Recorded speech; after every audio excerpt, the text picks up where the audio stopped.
압류 명령에 대한 현금화 13-34 현금화에서 현금화로서 이제 추심명령. 압류하고 추심명령은 보통 같이 신청해. 단계는 사실은 압류와 추심명령은 이렇게 절차적 단계는 있긴 있는데 한꺼번에 신청해. 또는 자기가 전부 명령을 택하려면 현금화의 수단으로 압류 및 전부 명령 신청. 따로따로 신청한다고 하는 게 어떻게 보면 별개니까. 근데 대부분 같이 신청해. 그럼 추심 명령을 택할 거냐, 전부 명령을 택할 거냐는 이제 자기 판단을 해야 돼. 그 성질에 비춰서. 추심 명령은 을의 병에 대한 채권을 갑이 압류 걸고 추심할 수 있다. 전부 명령은 을의 병에 대한 채권을 압류 걸고 자기가 넘겨받는. 그러면 이 채권이 깡통이 되는 별 볼일 영향가 없는 채권이라도 자기가 떠맡는 거야. 그 차이, 제일 대표적인 차이는 이거야. 추심명령과 전부명령의 차이는 을의 병에 대한 채권을 추심할 뿐인데 추심해서 별 영향가 없는 깡통이더라도 다시 또 뭐 압류하고 다시 또 집행 절차를 밟으면 되는데 다른 어떤 재산에 대해서. 그런데 전부명령까지 받은 이상은 이제 이 채권은 요 피압류 채권은 전부된 피전부 채권은 자기 거로 채권이 양도된 셈이 되니까 이게 별 영향가가 없는 값어치가 없는 깡통으로 회수가 불가능하면 다른 채권을 또는 다른 재산을 집행하는 그 단계로 가는 게 안 되는 거야. 전부명령이 효력이 있어서 자기 거로 왔는데 이 채권이 자기 거로 왔는데 여기서 그 값어치가 회수가 안 되는 깡통이라면 더 이상 다른 거 재산에 대해서 내놓으라고 하는 이런 작업을 할 수가 없는 거야. 차이 알겠어? 그러니까 추심명령은 추심 정도고 전부명령은 완전히 채권을 자기 것처럼 양수받은 결과의 상황이라고 이해하면 돼. 되겠지? 그래서 보통은 압류하고 추심 명령을 하든지 전부명령을 받든지 하는 건데 보통은 같이 플러스로 한다. 그치? 그래서 추심명령이 발하여지면 사업보좌관이 발하여지면 자기가 을의 병에 대한 채권에 대해서 갑의 입장에서 직접 추심하는 거지. 직접 병에게 추심하는 거지. 그 다음에 전부명령은 자기 채권이 된 거지. 채권을 을의 병에 대한 채권을 양수받은 셈이 되지. 자기가 이제 그 채권의 주인공이 된 거지. 되겠지? 그러면 병이 추심명령을 전제로 갑한테 갚으면 변제하면 전부명령을 전제로 병이 갑한테 갚으면 변제하면 그 채권을 변제하면 이제 자기 채권의 갑의 입장에서 을에 대한 자기 채권의 만족을 받은 셈이 되니까 이제 집행된 것으로 해서 만족을 얻은 거지. 그런데 경우에 따라서 병이 무언가 이유 때문에 추심명령에 의한 이행을 안 하거나 전부명령에 따른 이행을 갑한테 안 하면 갑이 다시 소송을 내는 거야. 병한테 내는 소송을 추심해소라고 해. 왜 추심명령에 따른 그 명령이긴 하지만 추심명령이긴 하지만 왜 안 주냐. 소송 전부명령에 따른 이행을 병이 안 하면 병에게 전부금 청구해소를 하는 거야. 이해되겠지? 그러니까 여러분이 압류명령, 압류 및 추심명령, 압류 및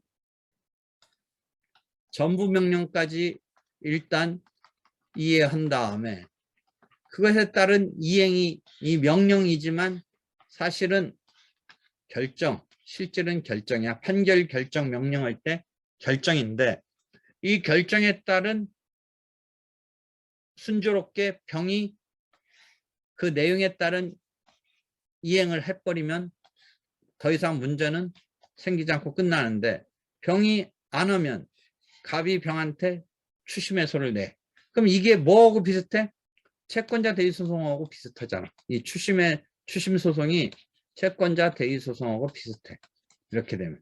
물론 추심 명령도 갑을병이 나오는데 거기서 더 나아가서 추심해소까지 가면 채권자 대위 소송하고 비슷하지. 다만 그때 채권자 대위 소송과 추심 소송의 추심해소의 차이는 뭐야? 갑을병에서 갑이 병한테 내는 둘 다 소송 담당, 제3자의 소송 담당 그렇게 보는 게 일반적인 입장인데 제3자의 소송 담당을 보는데 채권자 대위 소송과 추심 소송의 차이는 뭐야? 추심해소는 대표적인 차이가 뭐야?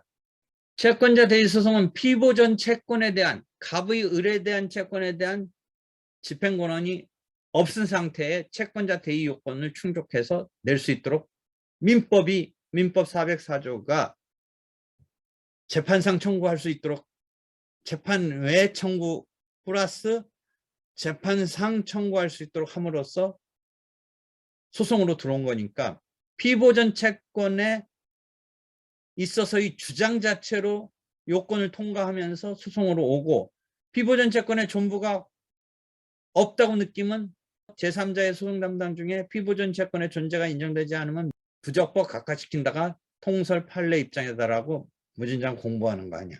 거기서 힌트를 얻어봐.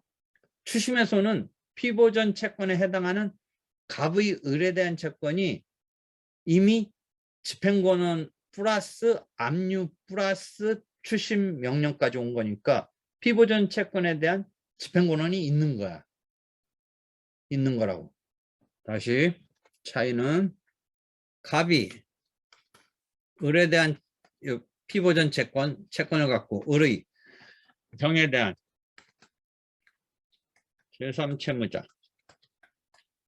대해서 압류 및 추심령을 받아서 그 다음에 을은 일단 탈락하고 그러니까 이게 제3자의 소송 담당이 되는데 이게 대의소송이든 채권자 대의소송이든 추심의 소든 둘 다 일반적으로 학설 판례는 제3자의 소송 담당이라고 보는데 이 둘의 차이는 대의소송은 피보전 채권은 주장상은 요건으로서 주장하면서 병한테 청구하는 거지만 그래서 이것이 인정되지 않으면 민사소송법적으로 우리가 계속 공부한 게 부적법 각하시킨다. 당사자 적격의 전제인 갑이 을의 채권을 행사하게 된 제3자로서 소송 담당하게 된 당사자 적격의 근거 지우는 이 피보전 채권의 전부가 인정되지 못하면 결국 소송의 운명은 부적법 각하된다. 여기에서 출발하는 거죠. 그제? 이제 그런데 추심해소에서는 이게 이미 집행권한이 있는 상태에서 그 다음에 압류 및 추심명령을 받고 그 다음에 추심명령에 따른 이행이 안 되니까 추심해소까지 온 이 상황을 생각한다면 집행권한이라는 이 부분에 대한 것은 법원 등에 의해서 확정 판결 등에 의해서 이미 갑의 을에 대한 채권이 확정됐기 때문에 집행에 들어온 거지. 집행에 들어온 게 을의 병에 대한 채권에 대한 집행을 하고 있는 와중에 등장하는 상황이지. 그렇지? 그렇잖아. 됐지? 그런 거야. 그 차이가 있는 거야. 되겠지? 그래서 추심명령에 따른 이제 추심해소를 해야 되는데 코디에 봐봐. 그래서 13-35 보면 채권자 대위권 제도와 병존한다. 왜 병존해? 채권자 대위권은 여러분이 그 불란서 법계에서 받아들인 제도야. 추심해소는 독일 법계에서 독일 법계의 일본을 통해서. 그럼 지금 프랑스에서 받아들였다, 독일에서 받아들였다고는 하지만, 일본을 통해서 받아들인 거지, 둘 다. 일본이 둘 다 갖고 있어.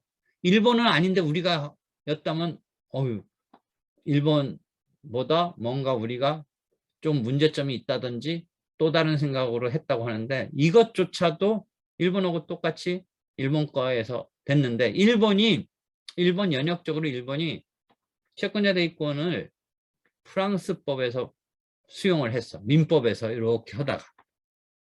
근데 수동법에서는 다시 독일법에서 이렇게 해서 추심해소를 받아들였어. 추심명령 이런 것. 그래서 그러니까 양제도가 병존한다.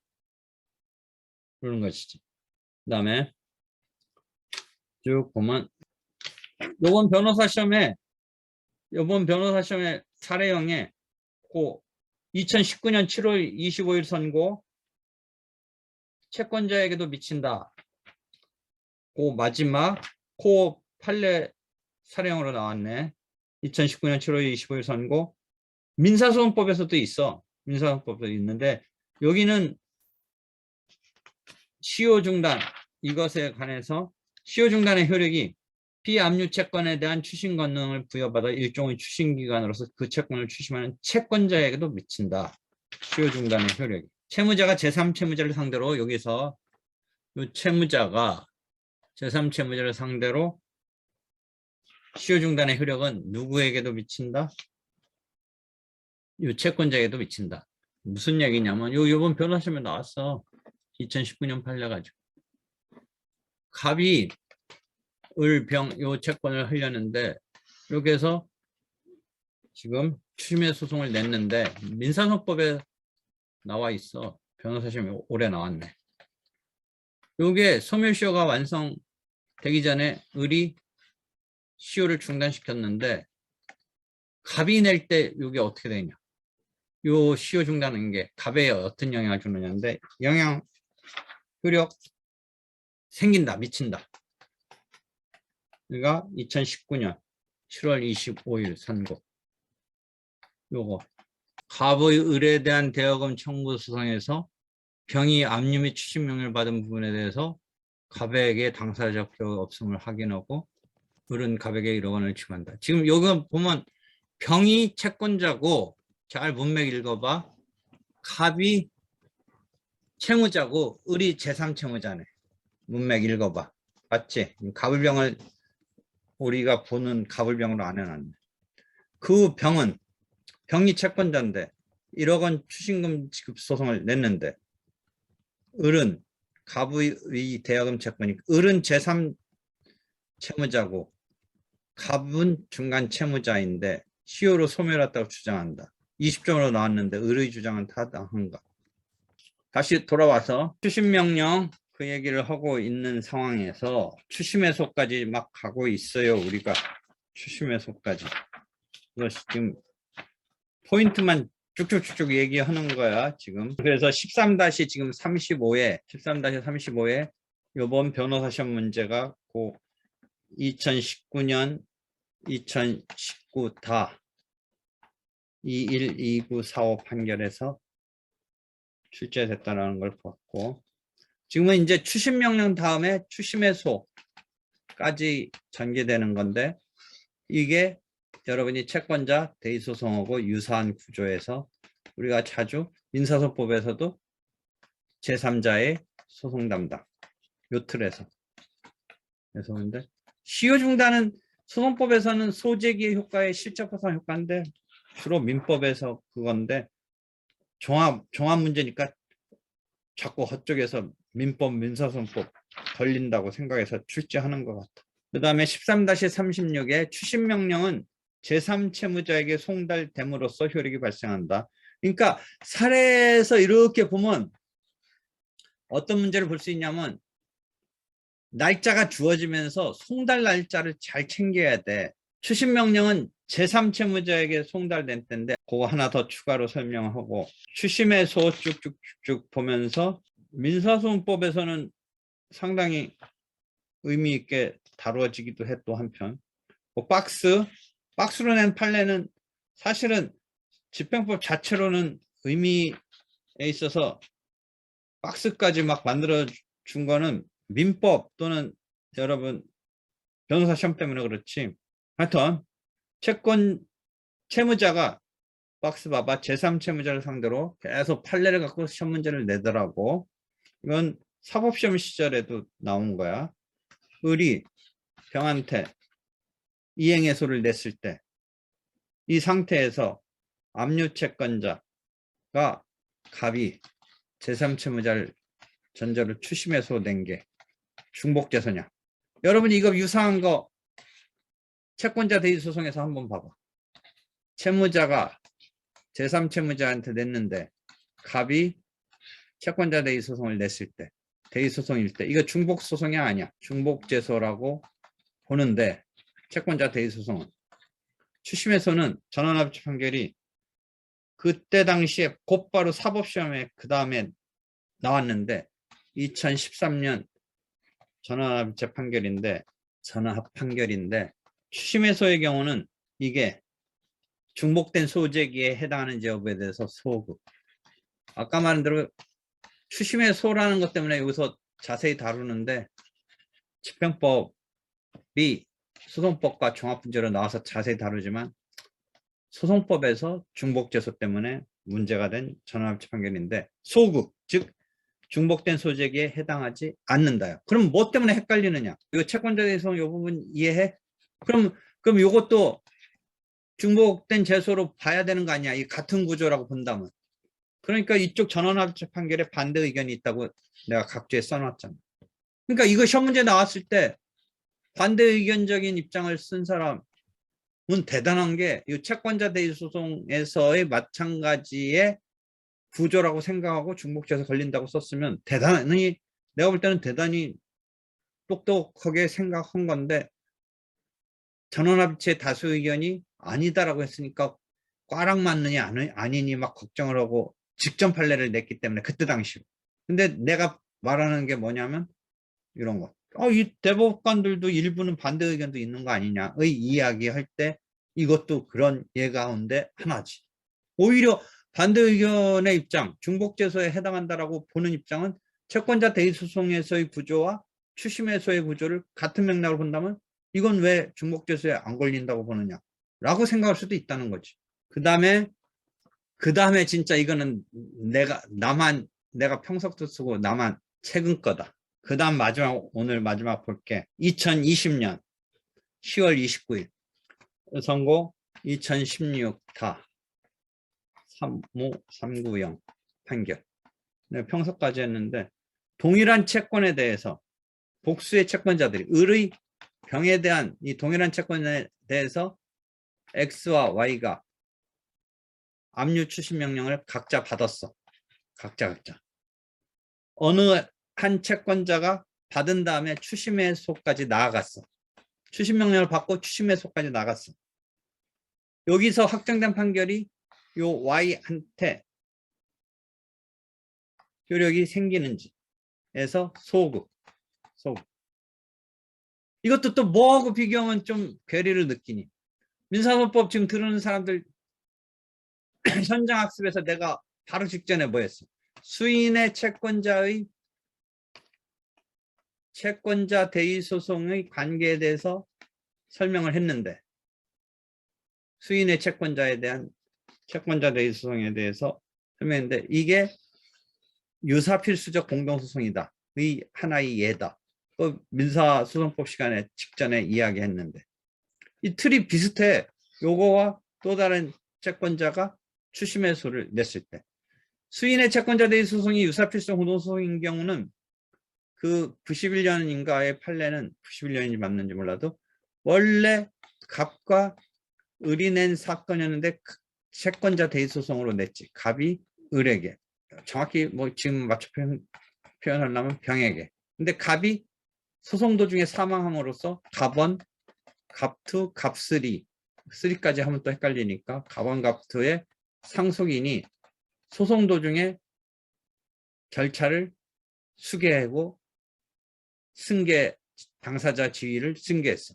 이 사람들의 관계가 어떻게 되느냐가 유사 필수적 공동소송 관계다 라고 했는데 이때의 갑원, 갑투가 서로 간의 판결의 효력을 받는 것이기 때문에 그 절차 진행은 66조가 아니라 67조의 진행인 필수적 공동소송이다. 요게 지금 민사소송법 시간에 바로 직전에 설명했는데, 이것도 그러면 X와 Y라는 여기서 굳이 대비된다면 갑원과 갑투 이 사람의 관계처럼 생각한다면 판결의 효력이 작동해야 될 것 같은데, 지금 다른 추심 채권자에게 X가 병한테 받은 판결의 효력이 다른 추심 채권자인 Y에게 미치는지 여부에 대해서 소급. 그래서 채권자 대위 소송과 어떻게 본다면 같은 맥락이 아닌, 이 두 사례는 똑같은 건 아닌데, 수인의 채권자, 여기는 수인의 압류 추심 해소를 에 있어서 추심 채권자 등에 있어서 또 다른 추심 채권자한테 먼저 추심 해소를 제기한 X가 받은 판결의 효력이 또 다른 추심 채권자 Y에게 미치는지 여부에서 기판력이 미치지 않으니까 이 경우에 그럼 두 사람의 관계를 수인의 채권자 대위소송 낸 사람들처럼 유사필수적으로 보는 데 있어서, 만약에 지금 이 판례의 판시 내용의 취지에 따른다면 이 경우는 유사필수적이 될 것 같니 안 될 것 같니? 요 지금 2020년 판례는 거기까지 나가지는 않았는데, 판결의 효력이 미치지 않는다면 만약에 이 사람들이 같이 냈으면, 수인의 채권자 같이 냈을 때 유사필수적 공동소송 관계가 되겠니 안 되겠니? 요 판결의 요지에 의하면 안 된다. 지금 거기에 가로지은 사람들이 있었어. 안 된다. 맞지, 그렇게 돼야지. 판결효력이 미치면 같이 냈을 때 어디로 가야 돼? 그럼 판결효력이 만약 미친다면 유사필수적 공동소송이 돼야 되지. 그제?